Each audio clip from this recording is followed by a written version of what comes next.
Olá, graça, paz, misericórdia e amor da parte daquele que vive e reina para todo sempre, o nosso Senhor Jesus Cristo. Sejam todos bem-vindos ao programa Posso Crer no Amanhã, Família Bendita. Um programa que fala a respeito da graça de Deus, um programa que transmite a palavra do Senhor, as verdades bíblicas, para que as famílias sejam bem edificadas, para que todos tenham uma vida bem ajustada aos princípios de Deus. Aqui comigo nos estúdios, meu esposo, Bispo Sérgio Costa. Graça e paz, irmão. Amém. Graça e paz, meu bem. Graça e paz, eleitos e eleitas do Senhor, esse povo escolhido, que é propriedade exclusiva de Deus. Sejam todos bem-vindos. Eu sou o Bispo Nacional e estarei aqui juntamente com a minha esposa para falarmos sobre a palavra de Deus e gerar vida, gerar o caminho, mostrar o caminho, produzir na sua vida desejo de aprender, de viver e desfrutar de todas as promessas de Deus. Esse é o propósito de nós estarmos aqui, passarmos para você aquilo que está no coração de Deus para o seu povo. E você, como eleito, como filho de Deus, você tem direito ao melhor desta terra. Fique atento, esteja aí sintonizado, porque com certeza Deus falará profundamente ao seu coração. Amém. Queremos saudar a você que nos assiste aqui do Rio de Janeiro, através da Band Rio, mas sabemos também que em todo mundo há pessoas que nos acompanham, que assistem às nossas programações, os programas do meu pai, apóstolo Miguel Ângelo, da Bispa Rosana. Então, você que está aí em qualquer outro país, você que está em outro continente, receba o nosso carinho, nosso amor e a nossa gratidão, acima de tudo, a Deus pela sua vida, porque nós entendemos que Deus tem propósitos para cada um de nós, Deus tem propósitos para os seus filhos e Ele permite que a sua palavra chegue às vidas, chegue aos corações, para que sejam transformados. Porque é através da transformação, como disse o apóstolo Paulo, amor, que nós experimentamos a boa, agradável e perfeita vontade de Deus. Onde não há transformação, e note que o apóstolo Paulo fala algo muito importante. Ele fala que a nossa transformação ela vem através da renovação da nossa mente com a palavra do Senhor, com a vontade do Senhor.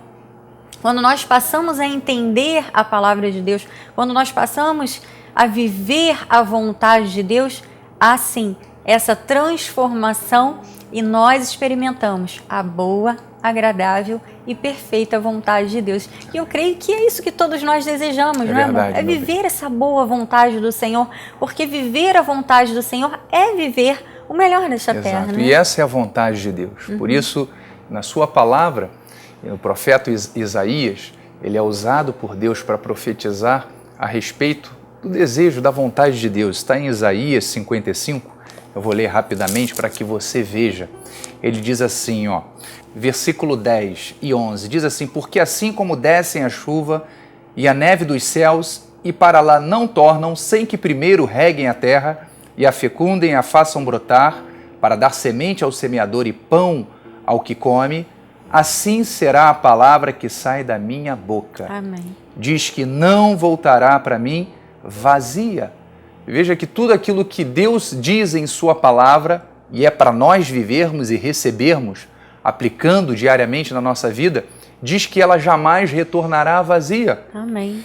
E diz mais, diz que mais fará o que se apraz e prosperará naquilo para que a designei. Amém. Deus tem desígnios, Deus tem propósitos, Deus tem projetos, Deus tem o melhor para o seu povo. Essa é a vontade dele. Como minha esposa falou em Romanos, diz, a vontade de Deus é boa, é agradável e é perfeita. Amém. Aquilo que Deus quer para os seus filhos é para que nós possamos viver em paz, em harmonia, em alegria, desfrutando do melhor, o melhor desta terra. Pedro fala sobre isso, né, que as promessas de Deus, elas contribuem, elas são para nós vivermos a eternidade, mas também para desfrutarmos do nosso dia a dia. Então, é isso que nós temos, meu bem, que realmente receber. A palavra de Deus, ela edifica. A palavra de Deus, ela é transformadora. A palavra de Deus é para que nós apliquemos diariamente na nossa vida e vejamos os frutos. Amor, então você quer dizer que Deus tem uma vontade, e já falamos aqui, e Ele mesmo faz com que nós alcancemos esta vontade, Amém. não é? Exatamente. Ele mesmo nos direciona, Ele mesmo nos mostra o caminho para que nós alcancemos esta vontade, Amém. Não é isso? É verdade. E é claro que para nós andarmos neste caminho, para nós alcançarmos esta vontade, é imprescindível que nós tenhamos uma vida, como você falou, em harmonia com o Senhor. Amém. Não há como se alcançar a boa, agradável e perfeita vontade de Deus sem que a vida esteja em harmonia com Deus. Amém. Em harmonia com os princípios bíblicos, em harmonia com essa forma de vida que o próprio Deus designou para nós. E é importante, porque este programa é um programa, como eu disse no início, para edificar vidas, para gerar transformação. É importante que todos nós, você eleito do Senhor, você eleita de Deus, que todos nós tenhamos esta consciência da importância de nós vivermos em harmonia com o Senhor, para que nós tenhamos esta vida abençoada, esta vida favorecida. É importante, sim, aliás, é essencial na vida cristã, que nós nos alinhemos a estes princípios de Deus, e algo que o Senhor fala muito na sua palavra é a respeito da santidade, que muitas vezes é mal interpretada quando as pessoas não têm a revelação da graça de Deus, o conhecimento correto. A santidade que a Bíblia nos mostra como sendo uma característica muito, muito importante na vida do cristão. É a santidade que mostra a transformação. É a santidade que mostra que Deus está na vida de uma pessoa. E o que é santidade? Amor, às vezes as pessoas confundem um pouco esse conceito de santidade e pensam, santidade é você... Está com semblante está com sério, semblante caído, né? Andar com a Bíblia debaixo do braço. Andar com a Bíblia debaixo do braço, é você andar carrancudo, sério, para mostrar santidade, ou você usar roupas longas, todo coberto, para mostrar que é santo, ou você não ter nenhum tipo de cuidado com você mesmo, para mostrar santidade. Não tem nada a ver com isso. Ter uma vida em santidade é ter uma vida em obediência Amém. A Deus. Porque, amados, não adianta a pessoa achar, e olha, quanto mais idade nós temos, mais nós confirmamos isso. Porque temos mais experiência, temos mais maturidade. Não adianta tentar viver fora dos princípios de Deus e achar que vai ter uma vida abençoada, que vai colher bons frutos. Não adianta. A Bíblia diz em Hebreus, no capítulo 12, segui a paz com todos e a santificação, sem a qual ninguém verá o Senhor, atentando diligentemente porque ninguém seja faltoso, separando-se da graça de Deus. Olha, a vontade do Senhor é que ninguém se separe da graça dele. A vontade do Senhor é que nós vivamos a cada dia o favor dele, a graça, a bondade, a misericórdia. Mas a palavra nos adverte. Cuidado. Opa! Esteja atento.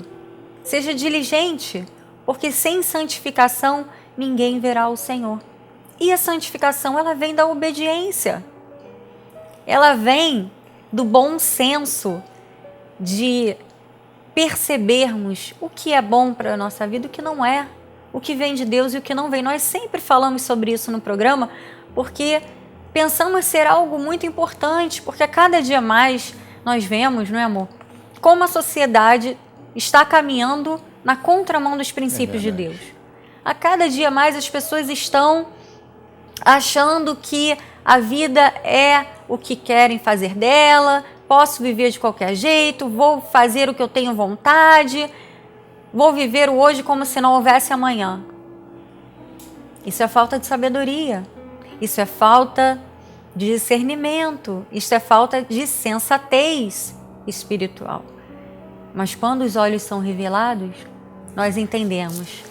A minha vida tem que ser uma vida santificada, consagrada a Deus. Isso não tem a ver com usar roupa comprida ou usar o cabelo com coque sem cortar ou tomar banho, como coisas absurdas que nós já vimos. Pessoas que tomam banho com sabão de coco, porque Deus não quer que a pessoa use um sabonete cheiroso. Isso é falta de santidade. São tantas deturpações do Evangelho que acontecem aí fora, mas nós temos sabedoria, nós temos os olhos iluminados para entender que a vida santificada é uma vida de obediência a Deus. E, amor, isso se aplica dentro do lar em vários aspectos, não é?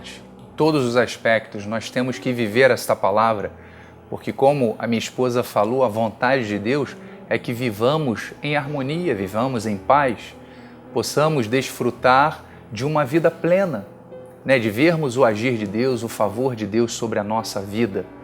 Né? O versículo que nós acabamos de ler agora é de Hebreus, sem santificação, né? Do original agiasmos, ou seja, sem você se estar fora daquilo que transgride a palavra de Deus, aquilo que é na contramão do Evangelho, é aquilo que ofende, aquilo que denigre a palavra de Deus. Quando você está vivendo dentro desse padrão de santidade, você tem sim a resposta de Deus, você vê o agir de Deus na sua vida, porque veja bem, eu costumo dizer que a nossa vida é como uma sementeira. Como é que você quer colher coisas boas se aquilo que você tem semeado ao longo da sua vida tem sido exemplos ruins, tem sido atitudes equivocadas, que estão na contramão da palavra? Então, se eu quero ver o agir de Deus, se eu quero ver o mover de Deus, a manifestação de Deus na minha vida, eu tenho que ser obediente a esta palavra. Veja o que Paulo fala em Hebreus capítulo 2, olha que interessante, ele diz assim, por esta razão, importa que nos apeguemos com mais firmeza às verdades ouvidas, para que delas jamais nos desviemos. Aquilo que você está ouvindo neste momento são verdades de Deus. Amém. Para que você aplique na sua vida. Não é para deixar entrar por um ouvido e sair pelo outro. Né? O sábio Salomão fala, grava no seu coração. Ou seja, escreva as iniciais da palavra de Deus no seu coração para que você possa aplicá-la e colher os frutos desta palavra. Porque a vontade de Deus é isso, é ver o povo dele feliz. É ver o lar estabilizado, é ver um lar equilibrado quando os seus cônjuges se relacionam dentro, né, de um padrão de amor, de respeito, com longanimidade, com benignidade, com mansidão, com domínio próprio. É tratando os filhos também com carinho, com amor, havendo essa reciprocidade. Então, esta é a vontade de Deus, este é o padrão de Deus para o seu povo. Mas por que a gente vê justamente o contrário? Tantas famílias brigando, né? Tantos lares sendo destruídos, né? Sendo dissolvidos, às vezes por questões banais. Verdade. Ciúmes, né? Contendas, confusões, que na verdade não são reais, mas são mais construções na mente, são mais ideias, né? São pensamentos que as pessoas às vezes têm a respeito de um determinado assunto e que na verdade não é aquilo, mas já fazem um auto-julgamento.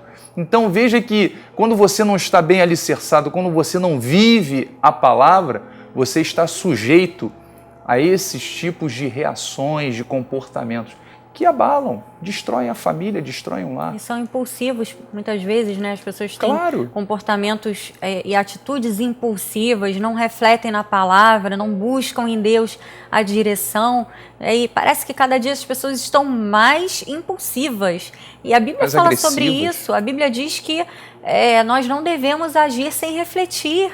Perfeito. Diz que isso acaba mal, não é? Então, quando você entende esse processo de santificação, da vontade de Deus, você começa a se policiar, porque você sabe que você tem uma carne que para nada aproveita, uma carne que tem sim os seus problemas, as suas dificuldades, mas quando você recebe essa palavra no seu coração, você começa a observar, opa, esse tipo de atitude não condiz com uma vida santa, uma vida transformada, eu preciso mudar isso, eu preciso trabalhar nessa área da minha vida, porque todos nós temos fraquezas, todos nós temos problemas, todos nós, enquanto estivermos nesse corpo, nessa carne, vamos lidar sim com dificuldades, mas o importante é que nós temos o Senhor. Amém.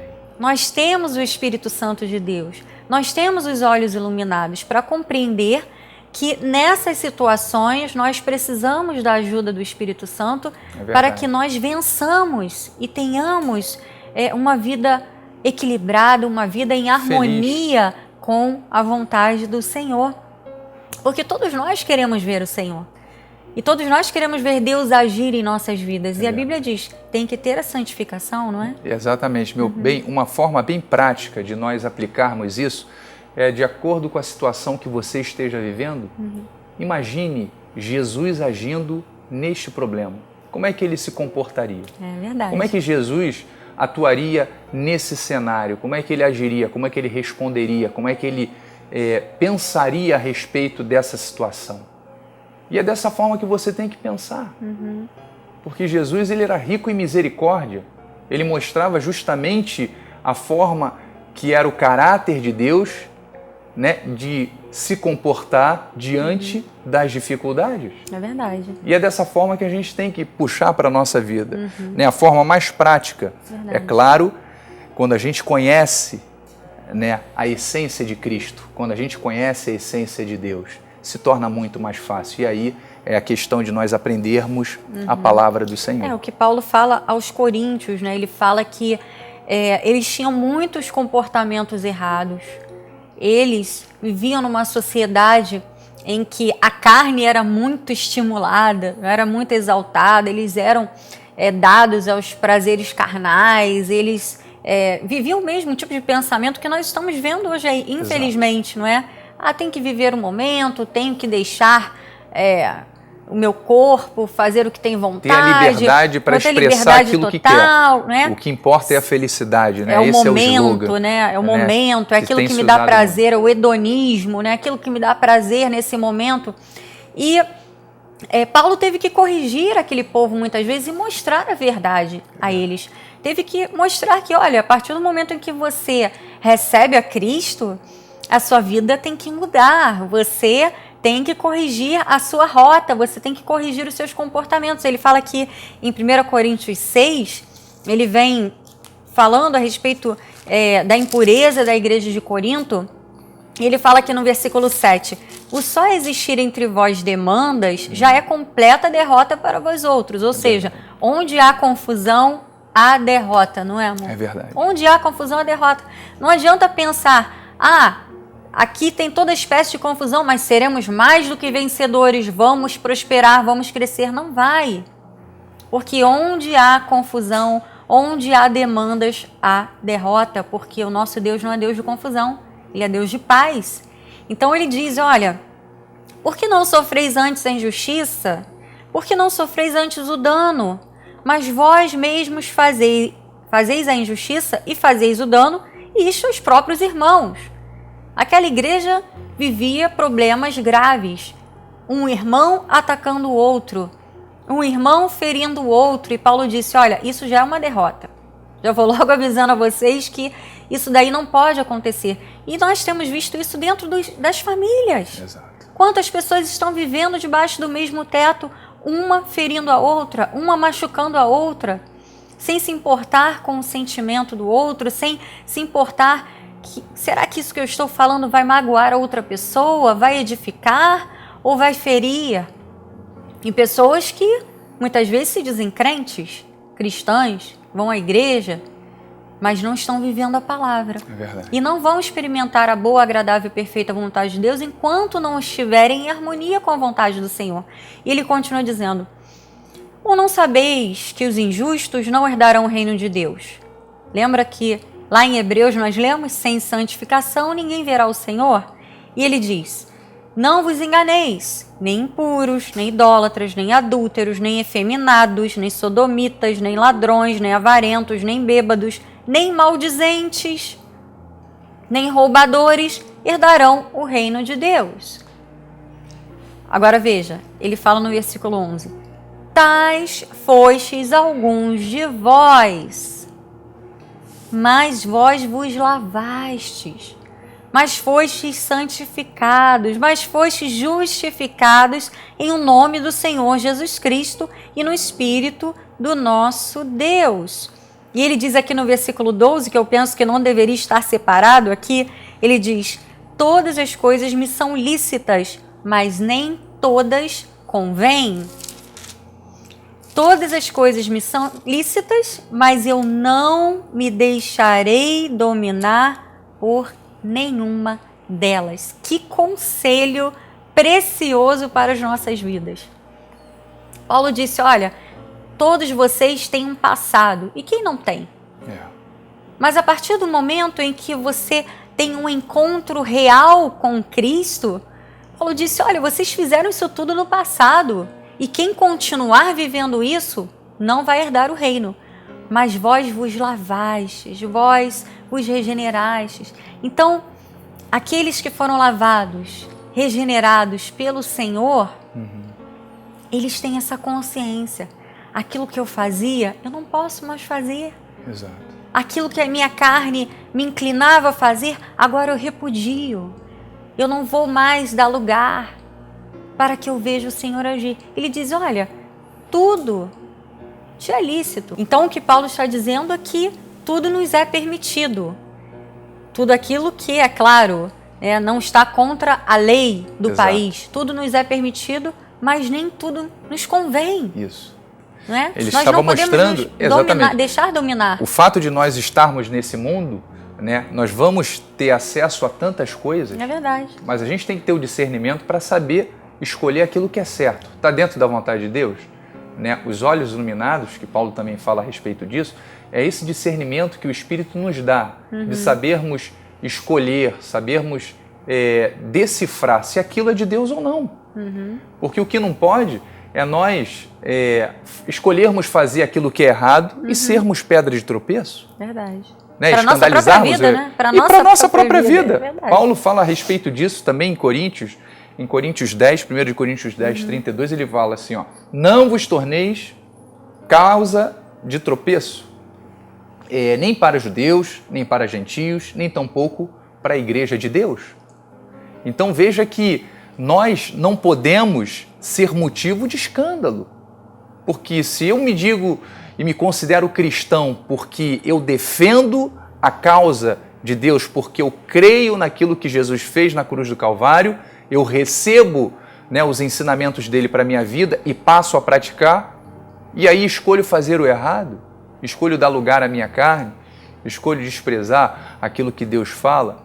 Então o temor nos leva a termos uma atitude sábia, o temor nos leva a termos responsabilidade daquilo que somos como cristãos, como pessoas que levantam uma bandeira e defendem uma causa nobre, que é a causa do reino, é a bandeira do Evangelho, é a verdade do Evangelho, é Cristo. Amém. Quando nós entendemos isso, nós entendemos o que é ter uma vida santa, o que é viver em santificação, o processo de santificação, o que é viver em harmonia com a vontade do Senhor, para que possamos usufruir do melhor de Deus para as nossas vidas. É isso que o Senhor quer para você, é isso que o Senhor tem para a sua família. Amém. E que seja você hoje a pessoa que vai dar o primeiro passo, que vai dizer, eu quero viver a vontade do Senhor, eu quero ter uma vida santa, eu quero viver os princípios de Deus, Amém. Eu vou dominar as paixões da minha carne com a ajuda do Espírito Santo, eu vou dominar aqueles desejos que transgridem a vontade do Senhor, para que você possa ver Deus agir na sua família, na sua vida, para que você possa, cada dia, experimentar o favor do Senhor. Amém? É claro que nós temos o Espírito Santo conosco para nos ajudar nesta luta diária e Ele vai dar a vitória sempre, porque o Senhor sonda os corações e a palavra diz que Ele nunca abandona um justo, Amém. nunca abandona aqueles que o amam. Amém? Esteja certo dessas verdades. Eu quero agradecer ao meu pai, o apóstolo Miguel Ângelo, e à bispa Rosana por mais essa oportunidade, por este momento maravilhoso. E é claro, mais uma vez agradecer a Deus pela sua vida, que você tenha recebido esta palavra e que você já esteja sentindo amor por esta palavra e desejo de viver a cada dia mais a vontade do Senhor. Vem estar conosco no próximo domingo às 9 da manhã e às 18 horas. E nós nos despedimos declarando a você um final de semana muito abençoado, em perfeita vitória, que você e a sua casa sirvam ao Senhor e vivam o melhor dele nas suas vidas nesta terra. Amém? Graça e paz a todos. Graça e paz.